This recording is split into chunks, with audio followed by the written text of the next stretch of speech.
Yep. Great. Okay, so let's get started. Thank you once again, everyone, for joining us today.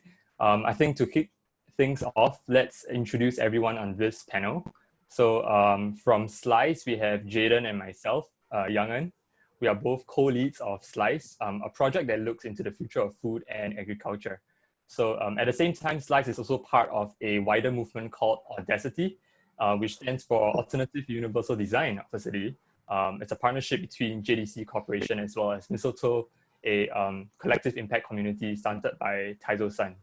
So Audacity is a collective of really diverse and passionate individuals who are really keen on designing and building future cities from scratch that are humanity-centric and using a ground-up and community-based approach. So there are lots of projects in Audacity that looks at different verticals or areas. For example, advanced manufacturing to the masses, off-grid modular, urban living. And for Slice, what we're focusing on is really game-changing ideas that will optimize our food value chain for the better. So our vision is really a zero miles decentralized food system such that every community is able to grow where they consume and thus be self-sustainable in their own food supply. Right, so we look into many different ideas ranging from how we can incorporate permaculture practices into the way we produce food to leveraging on robotics and automation to augment our abilities, as well as even forming closed loop systems where we can recycle and upcycle food waste directly on site. So if you'd like to find out more, please visit our website and also follow us on Instagram for more regular updates. So I think something that we have been looking into at Slice is really how food consumption will change in the future, 20 to 30 years from now. And we see alternative protein as a key part of the story.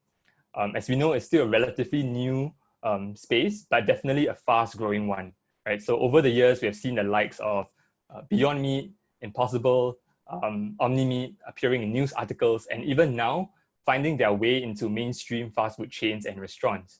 So today, we are really happy to have our friends from Big Idea Ventures to join us on this very special panel. And together with them, we will work together to unravel some of the biggest myths and misconceptions surrounding the space of alternative proteins.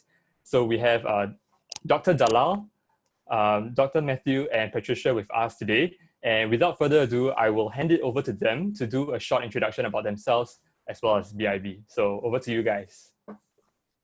Thank you, Yang, and thank you, Jaden. It's really great to be part of this panel, and thank you for giving us the opportunity to reach the wider community. So for everyone, my name is Dr. Dalal Fawaz. I'm the program director at Big Idea Ventures. So in terms of my background at the company, I help to kind of direct and lead the accelerator program that we run, which is a 5-month program to help companies accelerate and scale. And we focus on alternative protein companies. So just a quick briefing on my background. So I started off as a scientist. I worked in life sciences as well as food science. And I've been working in the sort of the startup ecosystem space for almost 3 years now. I helped establish the first food technology accelerator in Hong Kong, where I was based before Singapore.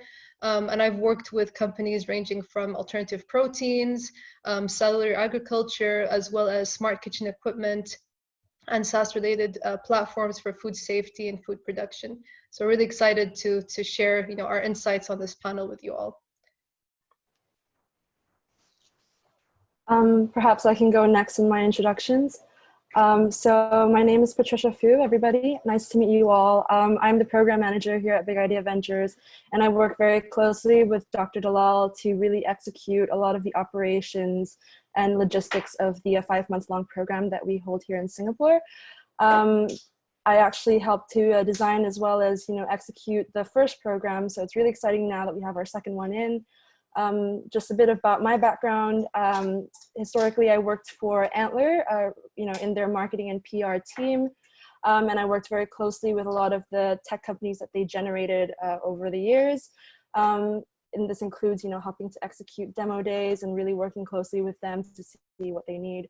And that's the skill I sort of bring in to Big Idea Ventures as well.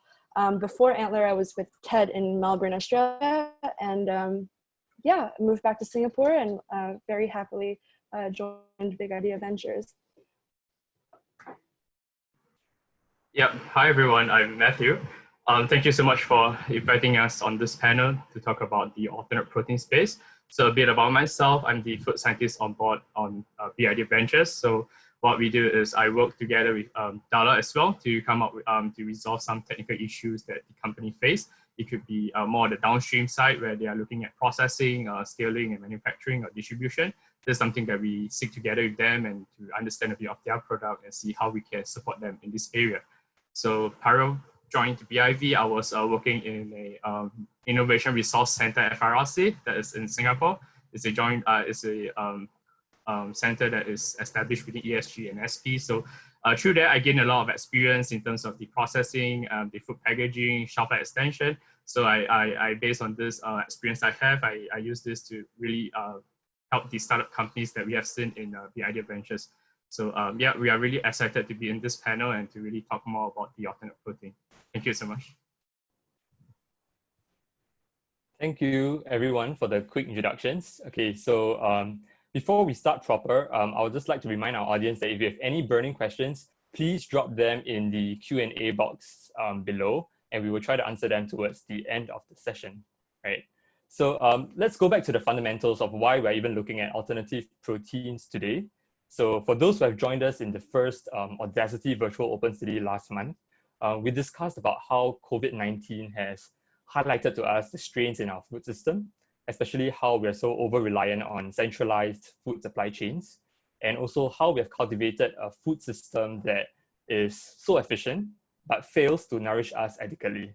So you think about things like fast food, canned and convenience food, as well as cheap calories associated with this. So at the same time, the crisis has also confirmed the need for us to be able to access clean and healthy food sources, right? So with suspicions over how, even the COVID-19 virus could be linked to wild animal meat, I think this has prompted a lot of people to rethink their diets and look towards alternative proteins such as plant-based substitutes to satisfy some of their meat cravings. We've seen from Hong Kong and mainland China alone, the sales of plant-based meats have doubled in the last 2 months. So I'm actually quite curious, right? Looking beyond China to other parts of the world, how has meat consumption changed before and after COVID-19? And also alongside, other mega trends that we see, such as climate change, rising affluence of the middle class, as well as poultry diseases. So maybe Dr. Dalal, you would like to take a stab at this? Yeah, absolutely. I think in terms of the opportunities, this is a really great chance for companies, to highlight the importance of sustainability, highlight the importance of, really improving our, food supply system, in order to sort of ensure that we don't sort of get into the situation again. So of course, all of these kind of zoonotic viruses are a result, of, being exposed to, animal agriculture. And then, based on, other aspects of the animal agriculture ecosystem, such as antibiotic resistance, this could also be like a warning sign for future pandemics. And I think, everyone that is working in the alternative protein space is coming up with, great solutions to make sure that we don't face any kind of these, any sort of, of these pandemic diseases, that are results of the animal agriculture industry. So I just want to highlight a few kind of trends that we're seeing so far, global trends in terms of meat consumption.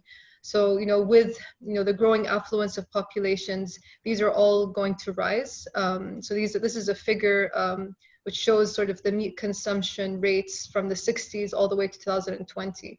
So we can see that, definitely poultry, as well as sort of aquaculture, so farmed fish are on the rise.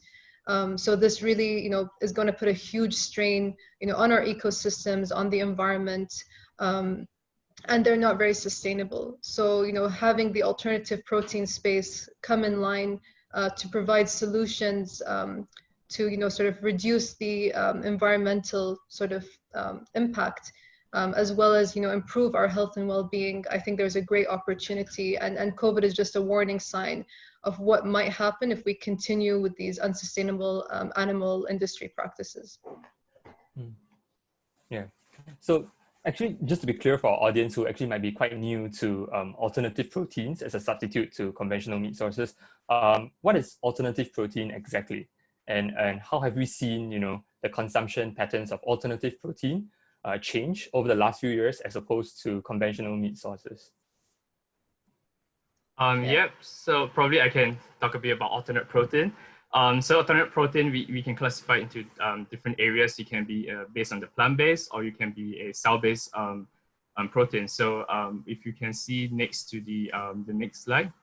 Yeah, so this slide typically talks about the meat consumption that over the different countries. But yeah, this slide is alternate protein consumption. Yeah, so you can see from this slide, right, the cultured meat is getting increasing trend in terms of looking at cell-based meat.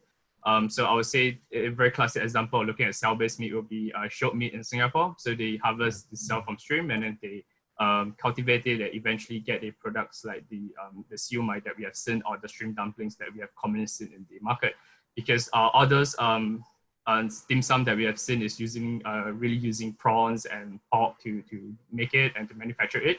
But short meat has really used a clean approach and a sustainable approach to produce a alternate siu mai that using culture stream cells as well. Another area that we look at is the novel vegan meat replacement. So I would say the classic example for everyone to be able to relate well, it would be Impossible Burger. You have the Beyond Meat.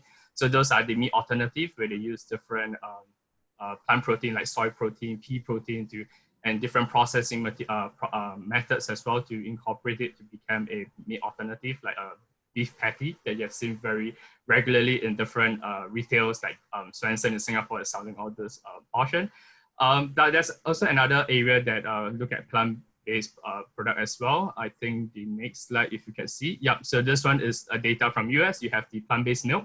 So it's something that is also in a increasing trend, the non-dairy alternatives. So milk and cell, instead of using cows to get their milk, what a lot of companies are using different plant-based material like cashew, almond. And I believe in the Asian market, something is very similar and something that we all grew up drinking is soy milk. This is another area. So they are moving towards soy milk and having cashew, almond. And even one of our companies that we have on our cohort, the previous cohort, used pumpkin seed milk to make, using pumpkin seed to extract and to make into a milk. So it's something very different from the conventional almond or cashew milk. So we do have plant-based cheese as well. There's something that is an increasing trend as well, where I believe that in Singapore, there's also companies working, producing very delicious plant-based cheese. So I guess there's a lot of different plant-based products that's out in the market.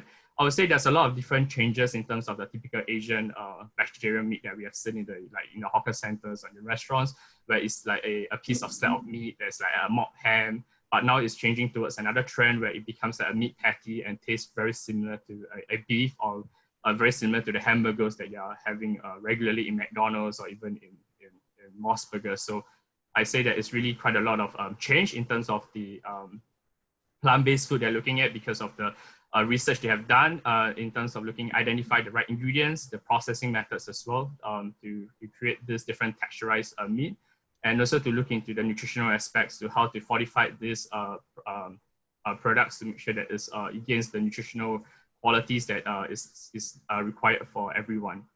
Probably Abdallah would like to talk more about this area in the alternate protein spaces as well. Yeah, absolutely. Yeah, so definitely, like Dr. Matthew said, there are global trends, and sort of the more of the statistics, let's say, are showing in the U.S. market or North American markets, but we can definitely see this sort of trickling down into Asia Pacific. So we do expect, if you can just go back to the previous 2 slides, I think. Yeah, this one, exactly. So we can do predictions based on, let's say the current meat consumption in Asia Pacific. And this is a really great figure because it breaks it down by, different countries.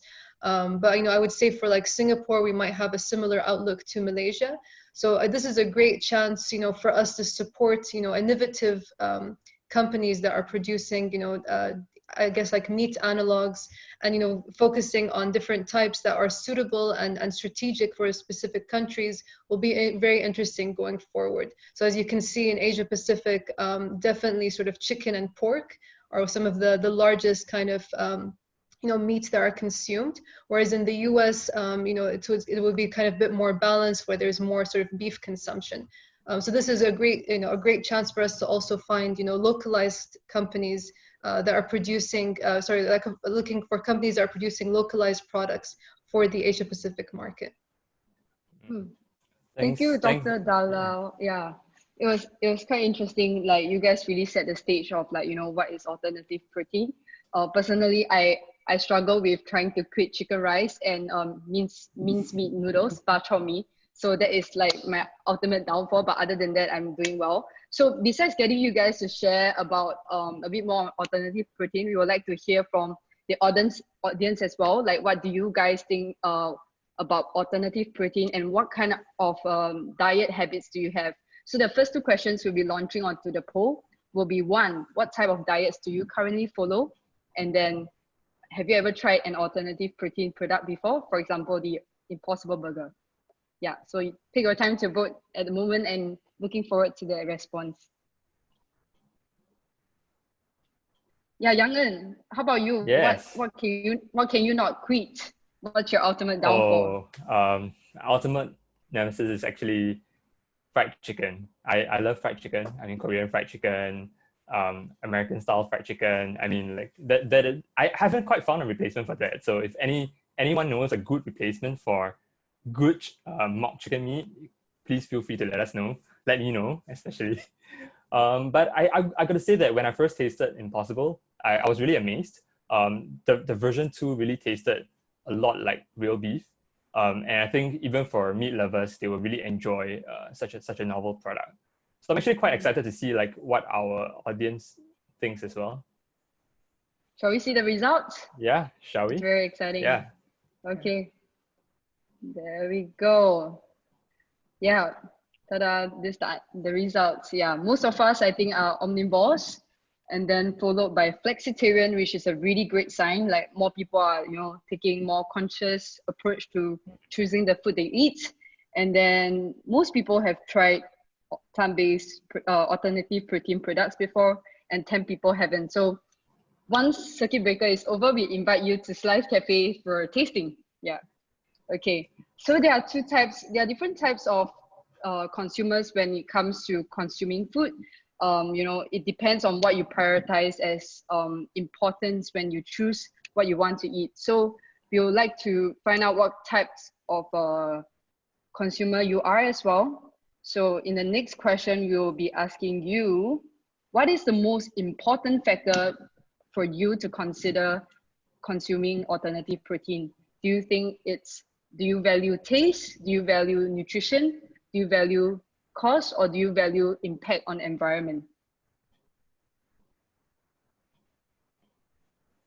All right, so take some time to input your answer.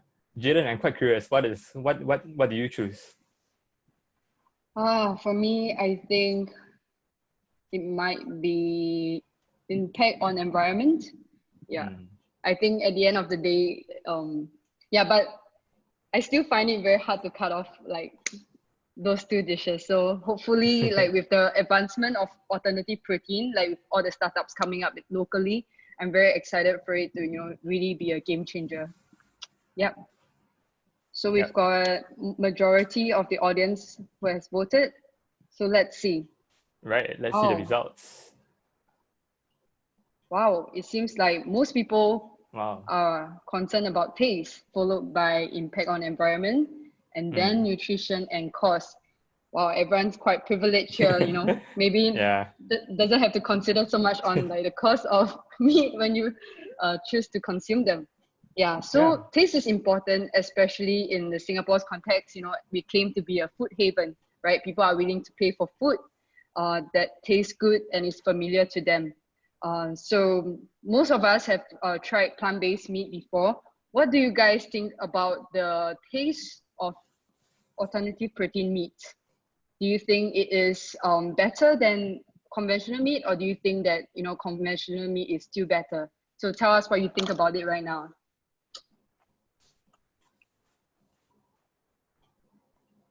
Yeah, I think when we had a little dry run on this, Dr. Dalla, Patricia, and Dr. Matthew had a very different response when it comes to this. I think at the end of the day, everyone have their preferences.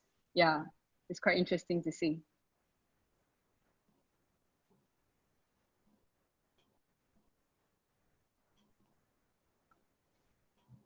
Yeah,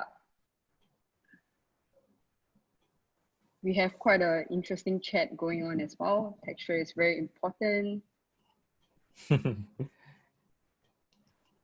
Maybe it will be interesting to get some of our friends who have converted to a vegetarian or vegan diet to share with us later what are their experiences finding, you know, alternative in Singapore. Yeah. I think Patricia has a nice story. She's almost vegan, I think. Wow. Essentially, When did you start, Patricia? yes. So back in, I think when I was in Melbourne, when I was in university, the college I lived in was more or less fully vegan. Of course, I didn't know that before I entered the college. It's something that they mitigated from the conversation. So in essence, I was almost sort of forced to be vegan, and I found that, you know, throughout the years, it was actually not as hard as you would suspect it would be. But then again, I think it depends on the place that you're staying, because, you know, they have a very big sort of sustainability angle and very big vegan culture. Coming back to Singapore was a very different story, and that's when I started, you know, I couldn't resist my, you know, chicken, and like I couldn't resist my bak chor mee. I can't resist any of those things. But since joining Big Idea Ventures, of course, like, you know, you're way more exposed to all these different startups, and, you know, the investments that we've made in the startups we have made so far, they have some really amazing products out there, which kind of, you know, have started to shift me back to veganism. Not quite yet, but we're getting there. All right. Nice. That's good to hear. Okay, let's see the results, Jay. Okay. Are you guys surprised? Are you guys surprised by this? It tastes like meat, but I still prefer real meat. The real meat. Oh wow. Okay. I wonder what is the trigger. Like, I'm actually thinking if people are actually scarred by the traditional mock meat that have existed in the market for quite a while now, especially in Asia. And I think you know, those vegetarian meat that we see from like Chinese vegetarian stores or whatever, they're usually closely associated with certain cultures and religions as well, right? And I think it was once seen as an option that catered mainly only to vegetarians. But it seems like this new wave of plant protein is targeted at a much wider range of consumers, especially even meat eaters, right? So I want to pose this question to our panelists over here. So how is this new wave of plant-based meat so different from the typical mock meat in terms of taste as well as texture? Yeah. Maybe Dr. Dalla, would you like to? I think this is actually a very good question for Dr. Matthew. Okay, sure.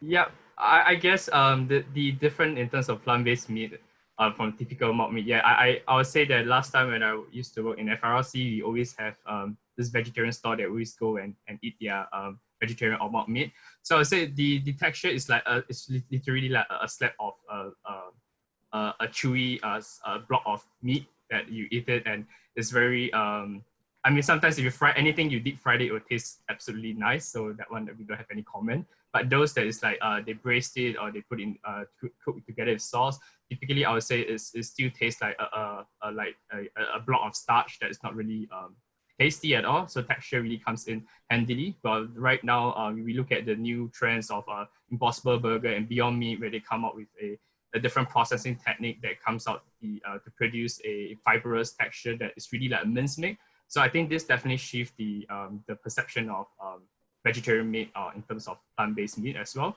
So I would say for me, my case is definitely if I would look at Impossible Burger and all those the new trend of the new plant-based protein meat, I think it's definitely tastes really good. Whereas I think that the typical Asian market that we have, the mock meats, the mock ham that we do, I would say that definitely there's still room of improvement, that we can change the texture and also to improve the overall flavor as well, because it do have the very beany taste that is not very desirable. That's why I guess right now the companies that's working on using plant-based meat, they also address the issue to remove the beany aftertaste, or using pea proteins to remove the pea taste, or the very chalky taste that is not very desirable. So I guess they've done a lot of different R&D work to ensure that all these are being removed, and then the consumer get to taste the real meat, the meaty flavor, and as well for Impossible and beyond, they give you even the change in color, where it's the redness of the beef that you have in terms of the meat patty. So I would say there's a lot of huge change, and I believe this change will be even greater over the years, where they do a lot of innovation studies and also to produce new product. Yep. So yeah, this is what I feel in terms of the change in the plant-based meat. Thanks, Dr. Matthew. Yeah, I definitely agree with you that with R&D that has taken place over the years so far, it has definitely really increased the level of taste and the flavor of alternative sources of meat that we have. Right, so something that's closely related to taste is actually nutrition, right? So it tastes good, it's super yummy, but is it good for us? So maybe this is a nice segue into our next factor that we're going to look at, which is nutrition, right? So over to you, Jaden. Yeah, I think it has been one of the most controversial topic when it comes to alternative protein. When I first got in touch with the term, I went online, and it seems like there are two camps of people, Camp number one, they will choose to eat plant-based meat because they think that it's more nutritious. And then camp number two, they are unsure, what do people put inside plant-based meat? Are they like super highly processed? Is there like detrimental long-term impact in terms of the health if I consume too much of it? If I consume it every day, an Impossible Burger every day, will that cause me some health problems, right? So we want to know like what you guys think. Do you think that plant-based meat is healthier than conventional meat? Do you think it's true, or do you think it's false? Yeah.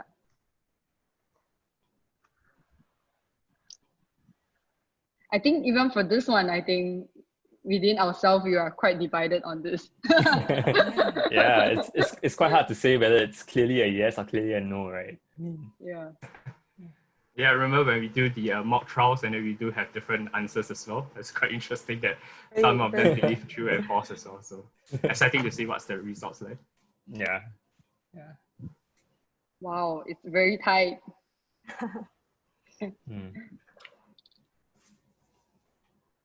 So Dr. Dalla, Dr. Matthew, do you guys also try to incorporate more plant-based and like vegetarian diets in your own personal life? Yeah, absolutely. I mean, it's all about having a balanced diet.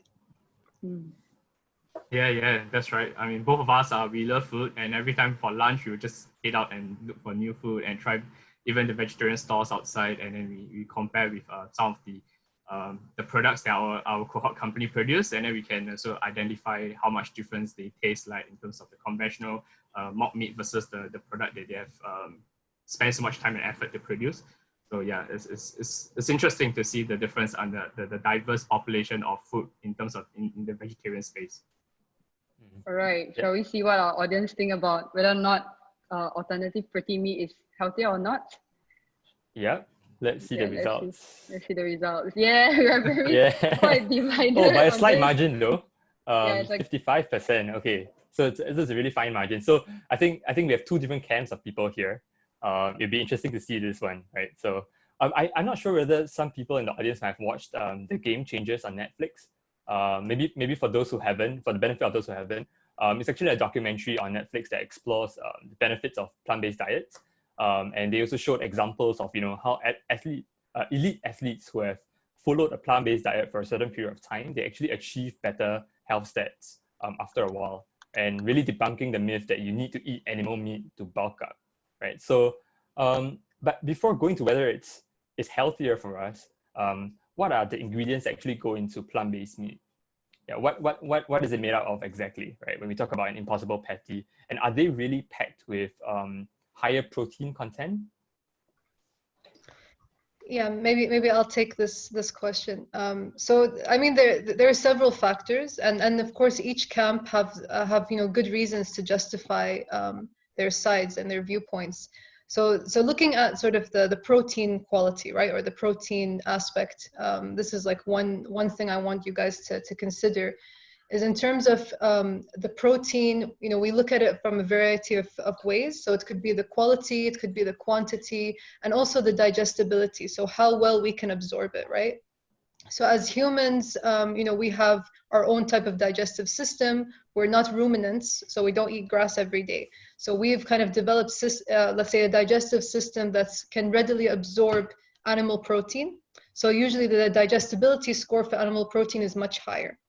That's like one sort of way that you could say that in terms of the quality, it might be more superior in animal protein compared to plant protein. The other way, of course, that you can look at it is that the amino acid profile in animal protein is more complete compared to plant protein. However, to compensate for those deficiencies, actually a lot of the plant-based products will combine different protein sources. So they'll combine wheat with soy, or wheat with pea, or or oat protein, rice protein, to make sure that it can have a complete amino acid profile. So that's really great. So we can find ways to overcome some of these deficiencies, so it's better for us as humans and for our digestive system. On another aspect, like another component to consider around protein, of course, is the stability. So we know that, with animal proteins, it might be more stable than with plant proteins, but with technology and also with fermentation, we can enhance those properties going forward. I'm sort of a huge advocate towards consuming more plant-based protein, at least like this is how I see it, is the higher fiber content. So this is something that's commonly lacking in all of our diets. And a lot of sort of scientists now believe that this is the main culprit for most of our chronic diseases, including diabetes, cardiovascular disease, as well as obesity. So making sure that we have optimal gut health is something that plant-based protein can help us achieve, especially once we kind of increase, let's say, use it, like consume it like regularly in our diets, and kind of move away from animal protein, which has been shown to kind of, not be so optimal in high quantities for our gut health, and might produce some, let's say, pro-inflammatory markers. So this is where we can kind of justify how and why plant-based proteins are more nutritious, but we have to always keep in mind that it requires a lot of technology to make sure that they are able to be at the same level as animal protein. I think we had some nice charts as well, like we put together. Yeah, so this is a very nice chart to show in terms of the nutrition and the composition. So you can see with your kind of typical, let's say, animal protein like beef, pork, and chicken, things that are much higher, of course, are the iron content compared to the plant-based alternatives. So, especially like from nuts, or from soy-based or wheat-based protein, even like, legumes and mycoprotein. But on the other hand, you can see that the fiber content is much higher in all those alternatives. So this is a really great opportunity for us to, let's say, alleviate and reduce the effects, let's say, to reduce our risk of chronic diseases if we have a diet with higher fiber content. Sort of the cell-based space, which we haven't really touched upon a lot during this presentation, but kind of the future food technologies utilizing cell technology to produce animal protein. So this will be the same composition in terms of the nutrients as animal protein. So as you can see from this chart, cultured beef will also have the same nutrient levels as a typical animal beef product. So this is how technology can really ensure that we will have the best nutrition going forward. Right. Yeah, so I actually have a question, right? So we see all these components that are good for our health, but should we be aware of any other, processed ingredients or additives that might be added in the production process that could be detrimental to our long-term health? Yeah, absolutely. So definitely with, let's say, highly processed foods, and also to ensure that there is an adequate shelf life, which I'll let Dr. Matthew also talk about in more detail. You have to, of course, like make sure that you have the right additives. And unfortunately, a lot of the times companies will just rely on salt and sugar because they're considered as natural additives. And having, of course, high sugar and high salt is not optimum for our health either. So yeah, I'll let Dr. Matthew maybe go a bit further about, let's say, the aspects of different additives on these products. Yeah, I guess one of the things to highlight is shelf life is definitely something that the company has to think about, because if you can produce something that's very nice, very nutritious, but it does not last for a day or maybe a month or week, you're unable to bring it across the supply chain to be across different countries as well. So typically shelf life is something that they have to look at it. So That's why I believe some of the additives they added in is also not just for the shelf life, also for the binding capabilities, the texture, to improve the texture of the product as well. So shelf life, typically, I think they will go through different processes as well to ensure that they can meet a required shelf life or extended shelf life, so that they can bring it across from the US to Singapore, or from even China to different parts of the world. So this is something that I believe that they are working very hard. I think even those new companies that working into creating a new plant-based diet, they are reducing their salt intake, as what Dalat say, that they try to use salt to use as to extend the shelf life. So there's a lot of different methods that they are trying to study and try to incorporate into the product, so that they can also fortify it with the vitamins like B12 or even lack of iron intake, so that they try to fortify this their product with B12 iron, so that they can also cater to the nutrition needs for the consumer. So I think that I would say that it's always a balance. You have to balance how you get the nutritional content correct, and also to achieve a reasonable good shelf life for you to export your product, or even to have it on your retailers as well. Right. Thanks, Dr. Dalla and Dr. Matthew. I think when we talk about the, while we are able to talk about some of these benefits that alternative protein meat has, and so far it's been pretty positive. Many people feel that it tastes like meat, and in terms of the nutritional value, we're able to fortify it with stuff that are good for our bodies as well. But I think we also want to be a bit mindful about the reality, which is that cost is still a very important factor that drives consumption, right? And I think as the world heads into a recession in the next couple of months, I'm sure many people will also start to be a lot more cost conscious, and they will really be a bit more mindful in terms of spending on food and groceries, etc. So but yet at the same time, when we see novel meat alternatives, they seem to be associated more with a premium lifestyle and a higher price tag, as opposed to normal animal meat. So for example, the other day I was at NTUC, and I saw that a pack of 2 Beyond Meat patties actually cost almost $13, if I'm not wrong. And compared to the same amount of protein, like a beef mince that I get, it could just be $5 to $6 or even less, right? So it's about 1/3 the price. So what goes into this high price tag of alternative proteins? Is it because the production costs are higher, or could it be due to other sort of associated costs like R&D, marketing, distribution? Yeah, I can maybe briefly talk about this. What I guess is because companies, when it comes to produce alternate proteins or even plant-based meat or even cell culture itself, they really have to invest a lot of time in the R&D section to get to patent their technology and the ingredients. So definitely, I would say they spend a lot of time and money in R&D, and they have to maintain this amount of money with them so that they can always innovate new products. So I mean, one of the good examples is we have been working with our co-op companies like Future and Corona. You can look through how much time they have invested in their product, and then try to formulate something that tastes good, and then does get the right nutritional content, as well as also cater towards the Asian palates, because I would say that Impossible and Beyond, they look into the Western style like beef patty, but these are not really very suitable to the Asian palate. Like we have already mentioned bak chor mee so many times during our conversation. So definitely we have to innovate a product that is more suitable to the Asian likings as well. That's why they have to spend a lot of time in R&D to ensure that all these are being well studied, and also to produce the right texture, the right flavor as well for the consumer. So I would say that these are a lot of time spent as well, time and money they need to conduct all this R&D. That's why the product cost is slightly increased.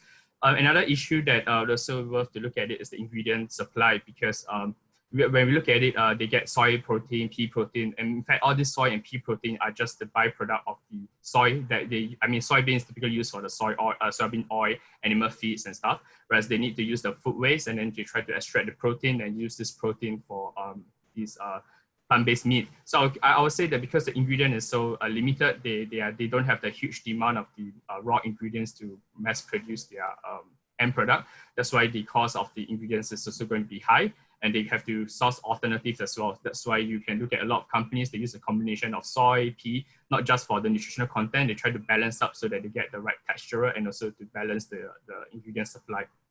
But I guess over time, when the demand of the plant-based increases over time, the demand for the raw material definitely will increase, and then the industry will try to see how to address this increase in raw material. So another area that probably caused the production to increase as well is also the infrastructure, because there's always a huge demand for plant-based protein, plant-based meat, but there's not a lot of companies that can produce or have the right facilities of equipments to produce it. So they do need a lot of investment, a lot of time to restructure and to build up this manufacturing facilities so that they can also cater or manufacture the right amount of quantity for all the consumer around the world. So I think this is also a limitation where they are trying to see how they can invest into having a big manufacturing line. So I think recently I read an article that said Nestle is going to open up a plant-based plant in China, that this might also address the issue that having a huge manufacturing facilities can help to produce a greater quantity of the plant-based meat so that they can also push it over different part of the world. So this is the plant-based area, but cell-based area, there's a lot of studies as well trying to see how they can scale up their process and able to get the harvest the right cells and also use it for end product as well. So I would say the infrastructure is slowly building, and then as long as we have a good and rigid infrastructure, I believe the cost for the plant-based material or the plant-based meat will decrease over time. So I would say that right now, yes, it seems very expensive, but I believe all those companies are trying to match the price of the real meat that you see in the market, so that at least they can have a profit margin as well, because this is something that they will try to allow the consumer to spend money, but yet it's not too expensive for them not to buy their product as well. So I think this is something that they are trying to balance up. And definitely I would say over the years, the cost of the plant-based product will drop significantly. I'm really excited for the day that plant-based meat might be the same price or way cheaper. So that will really make my decision a lot quicker as well. Yeah, looking for the day that technology advances and we achieve economies of scale. So I was wondering, for all of us, if plant-based meat price decreases, will we actually consume more? What do you think your behavior will be if the price lowers? Yangan, so if the 2 patties of Beyond Meat becomes cheaper, will you have bought it? Yeah, definitely. I mean, I feel that maybe the contrast in pricing is what I observe in supermarkets, but I got to say, at least in restaurants, I mean, if you're going to order a premium burger set at a restaurant, it's not that cheap anyway as well, right? And we've seen the price of an Impossible Burger set being about 20 to 25 Sing dollars, and that is actually quite comparable to the current prices of a normal beef burger set out there. So I'm hoping that on the big retail front, we're able to see greater cost competitiveness, so that more people can actually cook it on a daily basis, and we don't really have to just rely on restaurant options or outside options to get these products. Yeah. Right. Let's see how our audience think about this as well. Yeah, sure. Yeah. Oh, that's great. Yeah. That's great. So VIV, Big Ideas Ventures, let's do it. Let's help these startups, reduce their costs and make it more competitive. Looking forward to that. Yeah. So on the last factor affecting, our consumption choice, a lot of alternative protein right now is consumption is driven by the younger generation. For example, the Gen Z and the millennials. Based on a survey done by Impossible Food last year, more than half of the US Gen Z population consume plant-based meat at least once a month. That's a great amount. They feel like plant-based meat is generally more sustainable for the environment. So do you all think that plant-based meat is more sustainable for the environment as compared to conventional meat? True or false? Wow. I'm actually quite curious. Maybe we have more Gen Z and millennials in the audience. I think we are all Gen Z and millennials in our heart, right?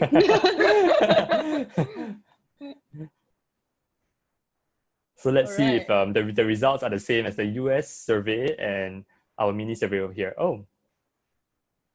Yes, I think so. Quite a resounding yes. Yeah. Yeah. Yeah. Okay. Yeah, that's interesting, right? Yeah. I think at the first glance, it seems that alternative protein is more sustainable with lower land use compared to animal farming, but I'm not sure whether it's really more efficient in terms of other resources such as energy and water. What do you guys think? Sorry, could you repeat the question one more time? In terms of sustainability, I mean, we look at lower land use, right? I mean, alternative protein as opposed to conventional animal farming. But in terms of other resources like energy and water, is it really more efficient in the use of these things as well? Yeah, this is this is quite debated, right? I think we have some nice figures. We can maybe show the audience and kind of go through.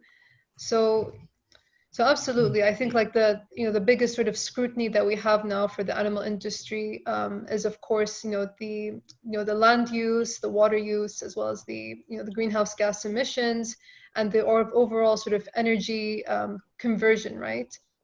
So at the moment, let's say the results or the predictions look positive. That in terms of at least the cultured meat, so this is cell-based meat, will have a lower impact on all three of these aspects: land use, energy use, as well as the greenhouse gas emissions. However, I would take this with caution that we still are finding out more about cell-based industries. And if you can move over to the next slide. So there have been some debates. So the figure on the right is actually from the World Economic Forum, and there the predictions are that the cultured beef might have let's say higher emissions, especially of CO2, and this is more towards the production plant. So I would say that there are some debates going back and forth as to how much energy will be used and what are the what the impact will be. Going towards the plant-based space. So there are sort of huge optimisms, that this will be a much more cleaner industry, especially in terms of the water use, the land use. Of course, if we can, enhance this through innovative farming solutions, either through hydroponics systems, or other kind of alternative agricultural systems. But definitely, like compared to the the land use, the water use, and the CO2 emissions, these will all be a lot lower. Some of the concerns, though, that a lot of countries are having is more towards the arable land. So like right now, most animals are being raised on non-arable land that's not fit for agriculture.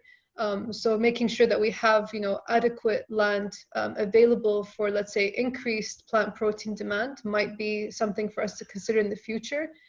Personally, I don't think this will be a problem because if we are currently growing a lot of, let's say, plant-based products to feed the animal agriculture system. So if we reduce that, a lot of the food that they would be eating would automatically go to the, let's say, the human populace. So I think that we will manage, to balance these out, making sure that we can have, of course, closed loop systems, which the animal agricultural systems currently do, especially with sort of plant bio-waste.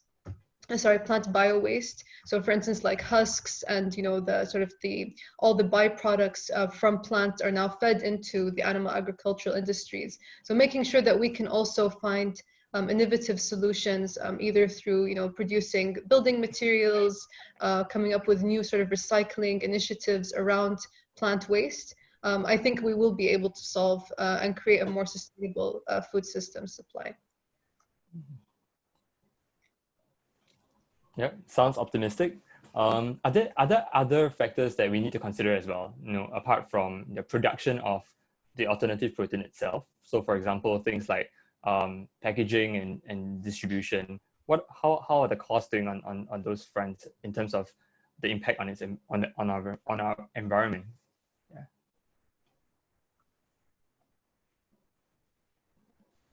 I think this is Dr. Matthew. Dr. Matthew, yeah. Would you like to share a bit more? Yeah. I was thinking about packaging as well because yeah. I know to get sustainable packaging is something that every consumer loves to have sustainable packaging, something that is good and stuff like this. But in my point of view, packaging comes in very important, especially looking at the shelf life. How do you want to select the right packaging for the shelf life? And in terms of getting sustainable packaging, yes, there's a lot of companies out there globally that produce sustainable packaging, but we have to consider that cost of the packaging as well, because to get the sustainable packaging, the cost will be higher, and definitely this cost will eventually implicates into the consumer as well. So the consumer has to pay the high amount of cost that you will see. Like for instance, you get a bag of potato chips, and then these chips are using the normal conventional packaging. It costs you, like for Lay's, it costs you almost $4 in Singapore. what will happen if they, instead of using the conventional type of material packaging that used for lace, they convert exactly the same lace, but they use a very sustainable cost of material, and they charge you $7 for it. So this is something that you have to think about, and we also definitely have to wonder how long it takes for this company to produce something that's sustainable in terms of packaging, and as well to lower the cost as well, because I would say that sustainable packaging definitely has a lot of things to consider as well in terms of the functional properties of the packaging, whether does it provide you with the good barrier properties, and you have to look at how you want to produce it as well, because the resins that they use is going to be different, and the approach that they're going to produce the packaging is definitely going to be another area that they have to look at. So in terms of sustainable, I think the industry is working towards to get a very sustainable packaging, but I would say that this will implicate on the cost as well, and they are still improving a lot in terms of achieving sustainable packaging. I'll guess it's more, from my personal point of view, I would think it's more like we can educate people to recycle or reuse the packaging more often. Like for instance, if we know this a Coca-Cola bottle is a PET bottle, we all should segregate it, and then we can recycle or even reuse I'm not reuse, but more recycle the packaging or the bottles that we have. That definitely will also helps to will contribute to the environmental issue as well. Yeah, I think probably reducing single-use plastics would be key to this eco-sustainable packaging kind of movement as well. And I'm really excited to see more solutions come up in this particular space, because right now so many people are doing deliveries and takeaways, and so much plastic and materials are actually being wasted from day to day. So really looking forward to this solution sometime soon. Okay, so I think we're left with less than 10 minutes. So let's take some questions from the audience. Jaden. Yeah, I like this question by Ravi Shankar. He asks, nice. How does plant-based protein fit into Singapore's 30 by 30 strategy? Are we able to produce any alternative protein in Singapore? Super curious about this, because I think this will really ramp up the whole segment. What do you guys think about it, Dr. Dalla, Patricia, or Matthew? Okay, let me start a bit. What I guess for the Singapore initiative, like 30 by 30 strategy, is to be 30% self-sufficient in terms of nutrition. So definitely in terms of getting plant-based protein is an area that we can use different process to get the right protein. I would say another area is a cultivated meat, where they can also use like bioreactors area to harvest the cells to get the nutrition from the cells to produce, to achieve the protein that we need. So I would say that a lot of companies are working towards that in Singapore. Like Shomit is the best example that we can look at, is to using a clean, sustainable approach to produce nutrients or a good end product like the prawn dumplings. So I would say that a lot of companies looking into how we can look into producing some alternate protein spaces. You can be plant-based or you can be cell culture, and I believe there's a lot of local companies as well looking into producing a clean approach of meat culture. So I would say yes, with the support of the government, definitely we can push this above to something that address this issue, and the companies in our cohort as well are working really hard, doing a lot of R&D work, and to make sure that they can also produce or meet the requirements by the 30 by 30 initiatives. Yeah. Will Dalla or Patricia got anything to add on? Yeah, I'll tack something on. I think also at this point, with the way that we're consuming meat, and also the nature of, Singapore itself, there's a lot of reliability or reliance on, external imports or, partnerships with neighboring countries, to the point where I think if a lockdown such as COVID has shown, it's very important that Singapore thinks about its future in terms of how it can feed itself in a sustainable way. And I think it's one of the greatest sort of hubs for that to happen. You can see VCs popping up, not just in Singapore, but around the region, to really facilitate that. And I think plant protein is one of the better, definitely one of the more efficient ways to go in terms of achieving those goals, especially considering, land use and sort of the available resources that we have. So it's really nice to see sort of all these VCs in the food tech and agri-tech industry really sort of honing in all of their resources to make it happen. Yeah, And I would just add there, like, I think, being in Singapore, it's such a great sort of ecosystem, where you have, adequate sort of government support, you have the right kind of like MNC environment that, I think we can all at BIV agree that are, they are super collaborative and cooperative at sort of, promoting and enhancing the alternative protein space. So I think, we are really well positioned to, disrupt and really enhance and accelerate, let's say the alternative protein industry. So I think that everyone will should be feeling very proud to be in Singapore. That they're the ecosystem, the environment, all the players are really putting us up to be like the leaders in the field. Yeah. So I think you guys mentioned about funding, and we have a question on funding as well. So basically, how's the funding environment like in Singapore for alternative protein startups? And I mean, given that you guys invest in alternative protein startups yourselves, what are some of the things that you're looking out for? In your investments.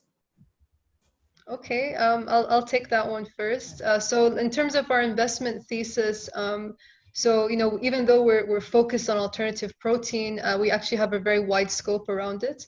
So we look at everything from consumer product goods. They could be plant-based alternatives to meat, dairy, and seafood. But we also look at the sort of the ingredients, and any kind of like say tertiary, let's say industries that are affiliated with this. So this could be manufacturing, it could be kind of additives, snacks as well. So we're quite broad in terms of the plant-based space. And then when you look at sort of the cell ag, so we look into, of course, supporting biotech companies mainly that are working on, producing, I guess, like all the steps throughout the process. So it could be working on materials, biomaterials, reagents, media, growth factors. It could be working on, scaffolding, to help these cells grow, as well as the equipment related to these, pilot plant facilities, such as the bioreactors and other systems that might be implemented. So we're quite broad in our investment thesis. In terms of the investment opportunity, you can really see that in Singapore as well as in Asia Pacific, there is a growing space of investment funds, either VCs or other kind of investment houses that are geared and focused towards future food technologies, including alternative protein. So this has been going on for the last, let's say, 3 to 4 years, where you're having sort of more dedicated focuses on, let's say, the food sector. And especially in Singapore, we're really glad to say that we're the first alternative protein sort of investment fund. But there are a lot of other investors that are very keen to implement and adopt, or let's say include alternative protein startups into their portfolio. So it's a quite a vibrant ecosystem in Singapore and in Asia Pacific. Patricia, Dr. Matthew, do you have anything to add to that? I would say, I guess the time is running out, but I would say if you want to know more information, you can feel free to drop us email or stuff. We can give you another 1 hour sessions of a lot of different in-depth about what investment we do, because I guess we are running out of time, but we have a lot of time on our side, so just feel free to keep in touch with contact us as well. Yeah, actually, Definitely maybe just to round up. Sorry, Patricia. I said, and definitely check out our portfolio companies. Oh yeah, definitely. Doing some incredible things. Yeah. Okay, so maybe just a quick final question to round up today's session. It's going to be a short phrase, and you just have to answer yes, no, right? So do you think alternative protein consumption is going to become the norm? So yes or no? And in 2050, how do you think we will be consuming alternative protein? I would say yes. I would say yes too. Yes, of course. That's what we're all striving towards. Yeah. Right. And how will you be imagining consuming alternative protein? I think as the younger generations sort of graduate through the years, they'll definitely be more conscious of a lot of the way that they eat, as you can already see now. So I think in 2050, if not most, then approaching most people would be consuming, at least in some way, alternative protein. Yeah, and I believe Alright. a lot of cell-based are coming up soon. They will merge cell-based and plant-based together. So over the years of probably 2050, you see really more of the cell-based company coming. You have their products together with the plant-based as a hybrid, and then slowly you can get to even see a piece of steak that is probably made of cell. So yeah, you never know. Yeah. I think we didn't really cover cell-based and insect protein, but definitely I think we'd be more than happy to in subsequent sessions we could do deep dives into these topics. Yeah, Thank you for all the questions as well. Like, I think the questions and the chat box has been really active. Yeah, I think all of us are very curious about the future of alternative protein. But thank you so much for your time. Yeah. Dr. Dalla, Dr. Matthew, Patricia, thank you so much. Yeah. Thank you so much. Right. It's a pleasure as well. Yeah. So today we have come to the end of our session. And once again, on behalf of all the panelists, Jed and myself, we'd like to thank everyone for joining us here today. So at Slice, together with our in-house kitchen team, we are also looking at how we are able to incorporate alternative protein into local dishes and cuisines, right? And make it something that will be enjoyed by the masses. So if you have more comments, questions, or even ideas related to the future of food, please reach out to us, and also please reach out to BIV on these matters, and we'll be more than happy to get in touch and answer some of the questions. So thank you, everyone. I'm just going to give a short announcement. The next session on the virtual open house lineup is going to be a discussion by the Climate Adaptive Manufacturing team, together with Garage at EEE from NTU. Okay, so they will be speaking about how we're able to enable more individuals to achieve barrier-free access to advanced manufacturing technologies and also build up their readiness to manufacture.